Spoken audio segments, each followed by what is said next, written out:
Hi everyone, welcome to class number 10 of Nuke and Digital Environment, and this is our last class, and we left the balcony and we're going to concentrate on the third shot. And what we got here is a full matte painting that was created for us by Matthew Connor, my friend and colleague, and he's a fantastic matte painter, as you'll see when you drop in the elements. But we've left some of the final color corrections for us to do, because in many situations you get a matte painting that is somewhere, in the area of looking good, but still does not sit in the plate.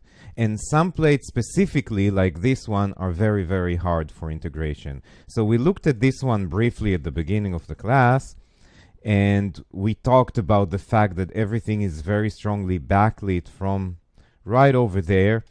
Everything kind of feels hazy. There's hardly any color information in this plate. So whatever we want to put in there is not going to be easy to really make it feel like it's there. And again, I always stress the importance of color in compositing. I think about 85% of compositing to me is color. And what we're going to do today in this class is really go deep into the issue of color and how we can tweak things to make them sit there. So we've got this backlit plate, we've got all this haze, this kind of orange brownish general cast. We've got these flares, and what the director wants here is basically an airplane that crashed and some debris and things that got broken in the accident, and that's what we're going to put in there. So let's start with Matthew's matte painting. We want to drop the layers from the matte painting in the correct order, and usually you would get a matte painting from the matte painter separated into layers, and there are usually two reasons for this. Well, more than two, but the main two reasons are, first, that you want to have separate layers in case you need to put these on cards where there is a camera 3D movement, and the other one is that it gives you more capabilities to color correct individual elements rather than the whole thing, which makes it, of course, much harder. So it helps us here. Just looking at the shot, it's very easy to notice that there is no 3D camera move, so there's no need to put anything on cards. There's a tiny little bit of it, not enough to justify all the hard work. All you need to do is do a 2D track for the shot, and that should suffice. Of course, we need to roto her because stuff is going to be behind her. We'll talk about the flare later. What I'm going to show you in this class is going to be on the first frame, but basically whatever works on frame 1 will work throughout the shot. So the rest is easy. The hard thing is to get things in there. So let's start by bringing our building element first. And we'll just put it over. Okay, of course, make sure that you are reformatted to the right format, that you start on frame 1 and all that. Now, these are twice the size, or 2 times the resolution. So we need to, of course, reformat the element. So let's add a reformat node here and put this over. So we've got one element there. You see it's the destruction that's happening on the roof. And already you can tell that these need some serious color corrections to fill in there. Let's move on and put the other layers in there so we have everything. Next one would be the telephone pole. So let's put it just over the first one so we don't need to reformat everything, and that's the telephone pole that kind of got knocked down. Some wires. Let's put these.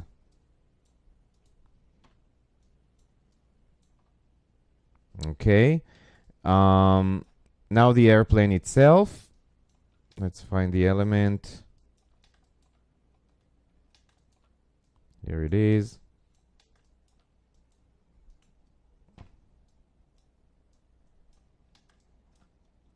Here it is right there. And again, you can tell that this needs some serious work, some serious color work to fit in there, which is what we're going to do. And next, we'll put the ground debris.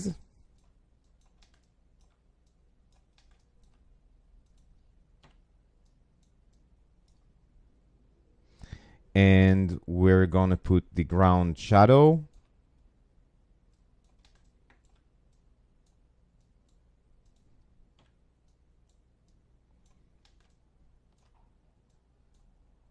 And finally, the wing, the broken wing.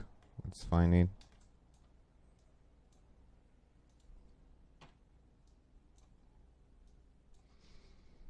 All right, so we've got all the elements there, all the destruction, debris, the airplane, but everything needs some work. Of course, we need to roto her, and I've got here a roto that I did for just frame 1, and I suggest putting the plate through the roto over again so that you can use edge blur to finesse the edges. So we want to take the plate and copy the alpha in, and of course we want to pre-mold. And now we can put this over everything, again, right here.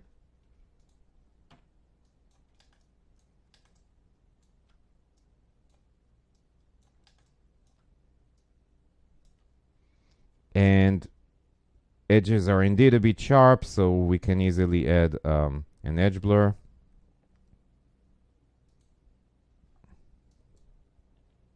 And that just takes care of the edges, and that's good enough for this frame. And now, two things we want to do first is treat overall sharpness and grain. I really suggest putting grain right at the start because it will help you a lot when you do the color tweaks. So if we look at the elements compared to anything back there, well, it's very clear that they're too sharp. We can, for now, after the reformat, just put a general soften node over everything. So that's a filter soften that I really like to use instead of a blur or defocus, because it does this little fine softening, and you can see that over everything. And I think that should work for everything we've got here. Just soften the edges a little bit. The other thing you want to make sure is that all your elements are pre-multiplied, because these are TIFFs, and doing that will prevent any kind of unwanted edges. So I'm just going through all of them, making sure they're all pre-multiplied. Again, if it was an EXR or pre-multiplied over black, that would be different. Usually TIFFs or generally stuff out of Photoshop you want to pre-multiply when you bring in.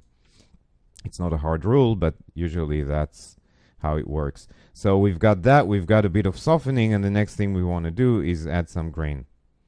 So grain you want to add at the end, right after everything. And matching the grain, you want to look first at the blue channel, and it looks like the blue is much bigger than 2.5. Let's try 3. That's good. Let's look at the green and red. Green and red could be a little smaller. Let's put them at 2.2 both. And the next thing you want to look is the grain on the black areas, because it's a fine balance. So we want to look at the darker areas, and it looks like we need to add some grain in the blacks. Let's put it at 0.005. Let's look at our telephone pole. That's with, that's without. Now, grains on the highlights and the midtones is a bit too strong, so let's bring this to about 0.5. And let's look at the green channel. Again, it's a tad strong. It's not too bad, actually. Let's put it at 0.52. And let's look at the red channel. Red channel, we can have a little bit more. Let's try 0.6. So grain looks pretty good on these areas. A little less on the airplane, but you have to remember that the airplane does not have the right colors, right? It's way too bright, so, and contrasty. So once we bring it down and we add the flare on top, this grain should work, and we can tweak it later. So let's start not with the airplane, but with the first element we brought in, with the building. What we want to use is the color correct node, because it lets us separate between shadows, midtones, and highlights. And I think we'll need that specifically here. You can take a look and see that the shadows look kind of bright and orangey. The midtones are not really there, too bright as well, and too blue maybe. And the shadows are, the highlights are all messed up. So I think it would be a good idea to use the color correct node here and first set the range. use the test button, and I think we want to include a little bit more in the shadows, so we can extend the curve a little more to something like this. And the other thing I usually do is by default just set unpremul to alpha in case you're using an offset or lifting the blacks in any way that prevents lifting the blacks on the whole image. So let's see what we can do here. We might want to start with the midtones. So they definitely need to be darker. Oh, let's turn off the test. So they should be around there, looking at, you know, other areas that are kind of whitish. And, you know, they're maybe a bit too blue. We want to make them a bit kind of more orangey. So we can take down the blue a bit and the green. Yeah, that's better. And we can go even a bit darker, something like this. That's already looking better. Now let's look at the shadows. The shadows need to be, of course, less orangey, more blue, and darker. But if we darken them, you know, they start becoming too crunchy compared to the shadows over there. So what we can do is gamma up, let's say 1.2, and that already takes us closer. Now we can darken even more. And now we just want to add a bit more blue in there and maybe a bit more green. Something like this to match them closer. So we've got the midtones and the shadows pretty close. Again, that's without. It's a big difference already. That feels much nicer. What looks really terrible is the highlights. So we can try and gain them down. But as we do that with this, we basically flatten them. So we don't want to do that too much. But if we look at the nice highlights we've got over some other stuff, this is part of the element actually, but even here we want them to be nice and warm, and they have some really nasty kind of greenish color to them, which is going to be hard to get rid just using the color correct node. So what we can do, let's leave them right here for now. What we can do is use a different color correction node, the hue correct, to try and hit this nasty greenish stuff and get them more into the warm, kind of nice looking highlights. So let's add a hue correct node. And we want to kind of control drag over this area to see what hue that is. And this falls right around the two, right around the orange area, orange-green area. So if we go to green suppression, we have a curve point right here. We can simply, you know, suppress the green as if it was a green screen or green spill. And by doing that, we get some nicer tones there. We get rid of that general kind of green hue. And then if we go back to the color correct to our highlights, we can pull them down a little bit more.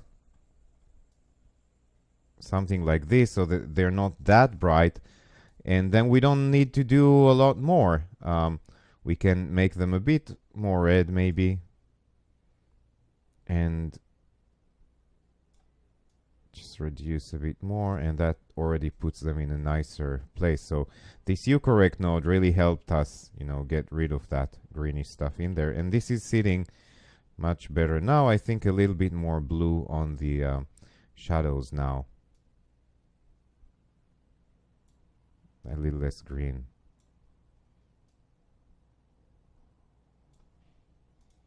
Something like this.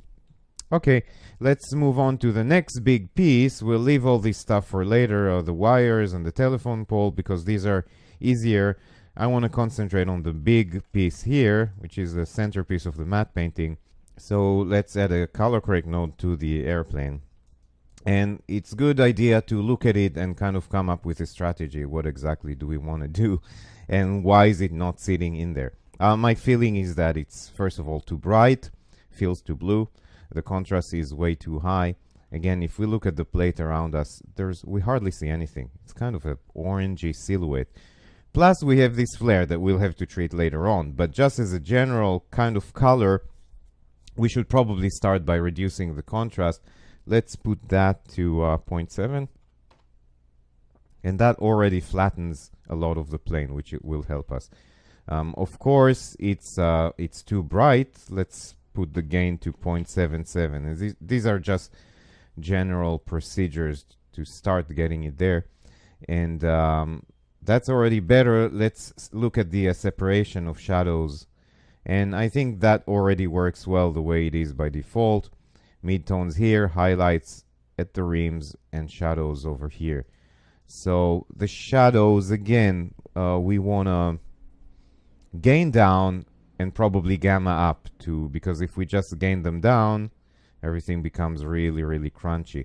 So let's put the gain to, let's say, 0.5 in general. And now let's lift the gamma to, let's say, about 1.24. And that already puts it there, but we kind of want this area to just blend with that. So let's take the gamma, make everything more red, less blue, to kind of get this orangey, and let's maybe reduce it a bit less blue. And we can do the same with the gain, with the shadow gain. Reduce a bit, add a bit more red,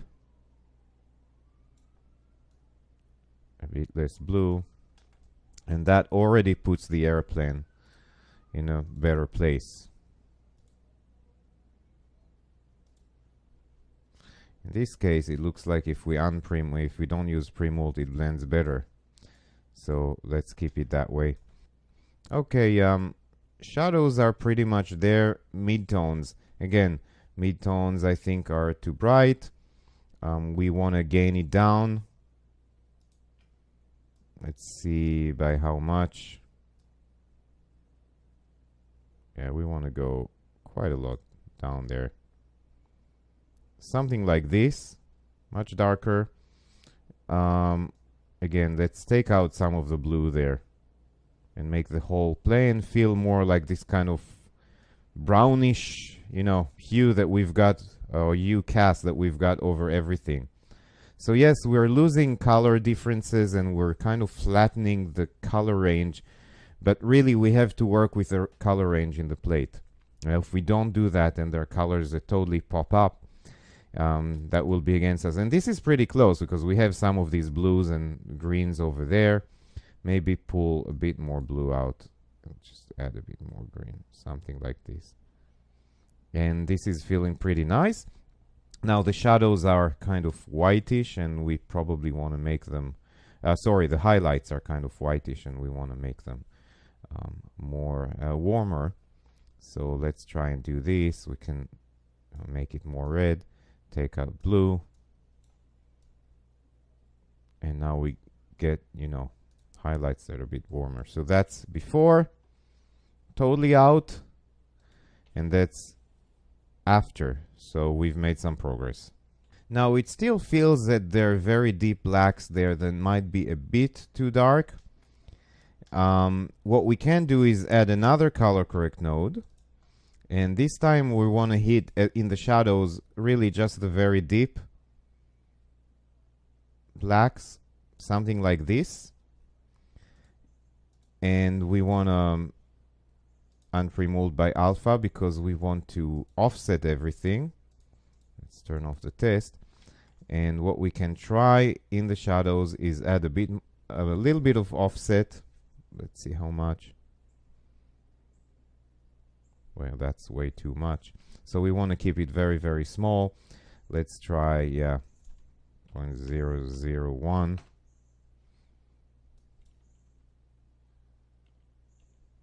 I can maybe go a little higher. Yeah, let's just add a bit more red in there. Yeah, and this is helping too. Now we have a weird area in the matte painting where the blacks seem awfully purple.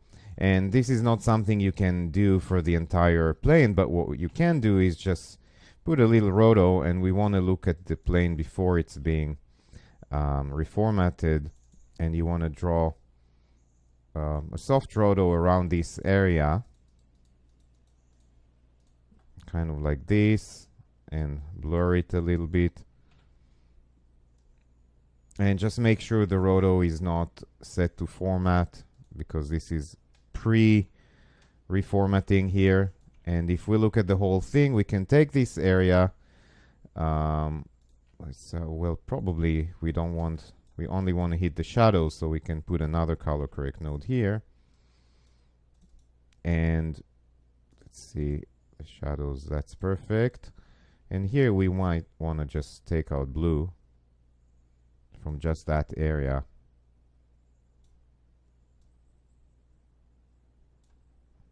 And that's already better. Now let's look at the whole image again.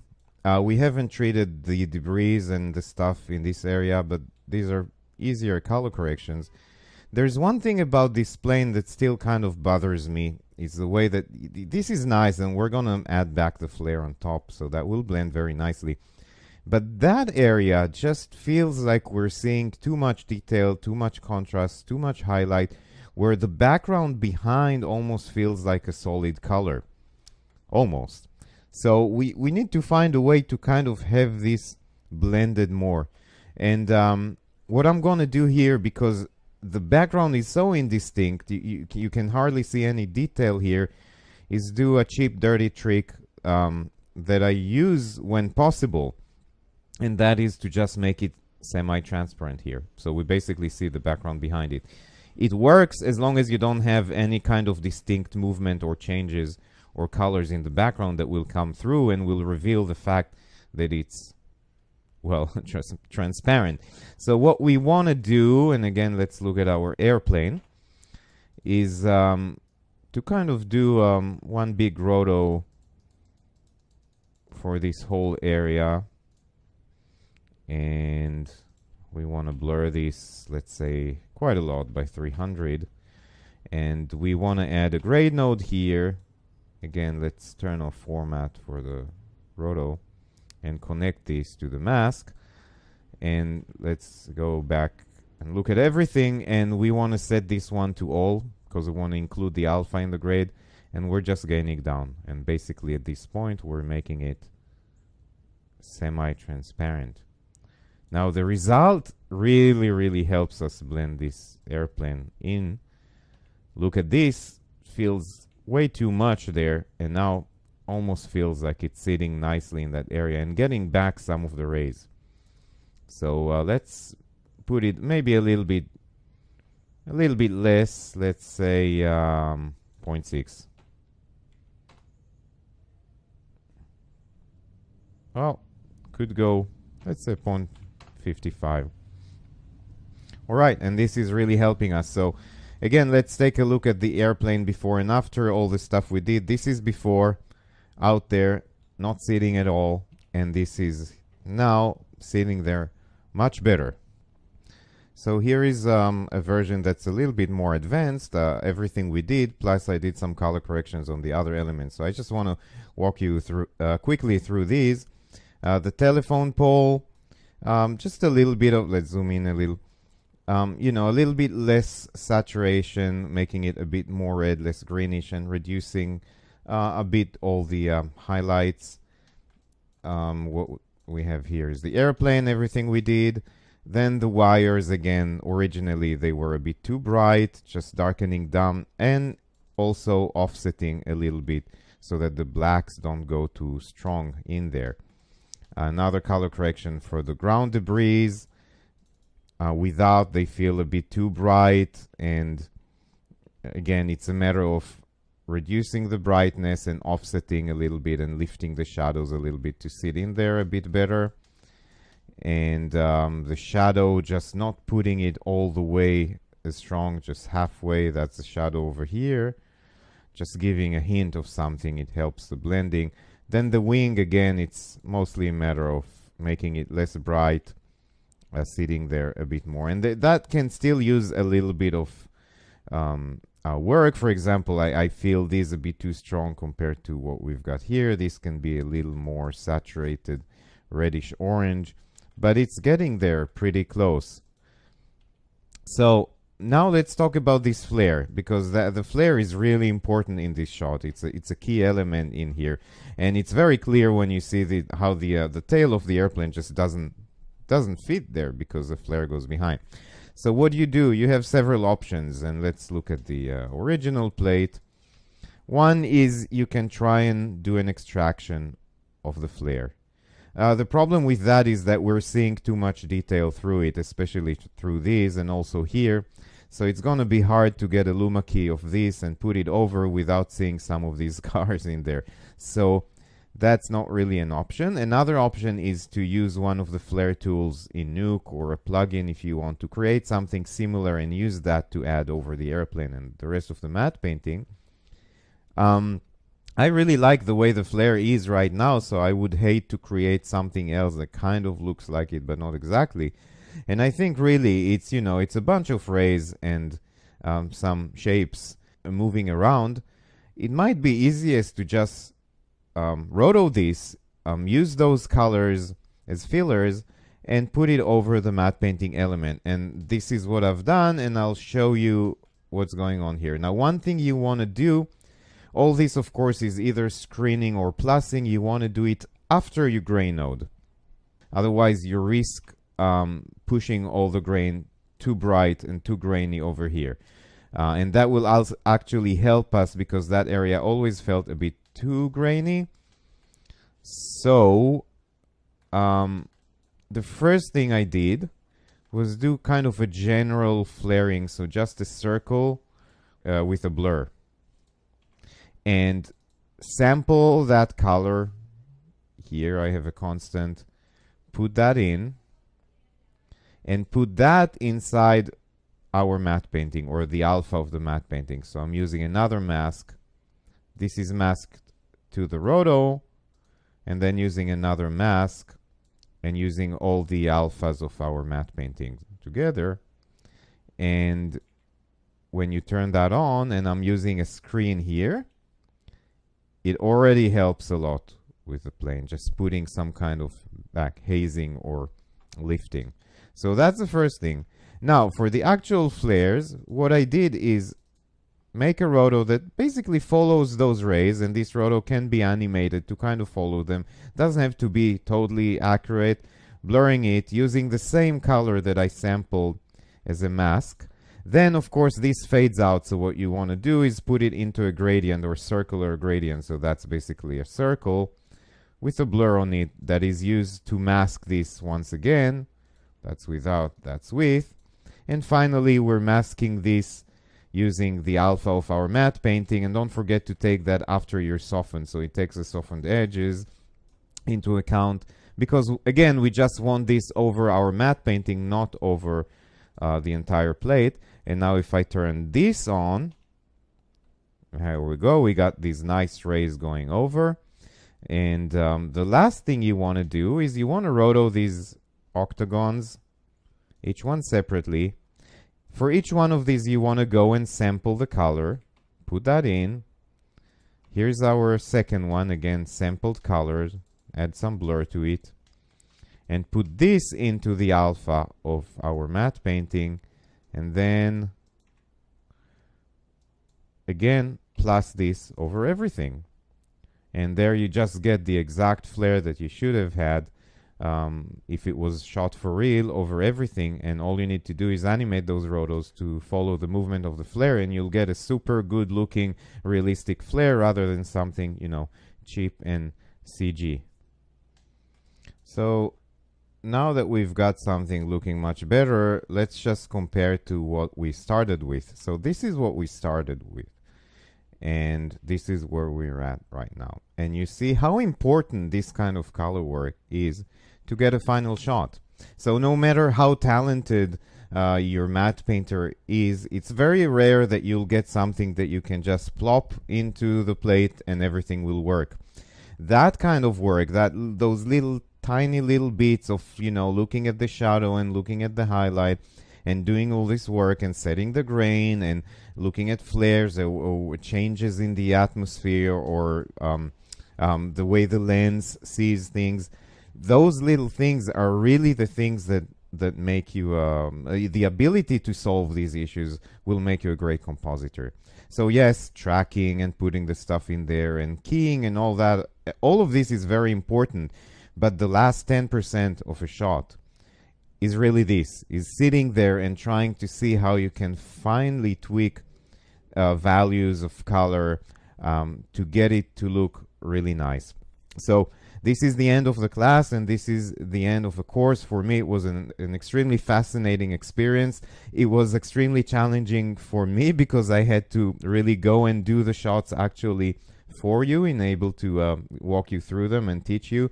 And doing this kind of stuff is always challenging, and you always learn a lot from it. So I don't only feel like I've been teaching you stuff, but I also feel like I've been learning through this process, and I think it was a very exciting and interesting process. I hope you learn things from it. I always like to see how other people work and learn from just watching them working, so I hope I gave you a little bit of opportunity to do that. And I hope to see you all on my next course at FX PhD. Bye bye.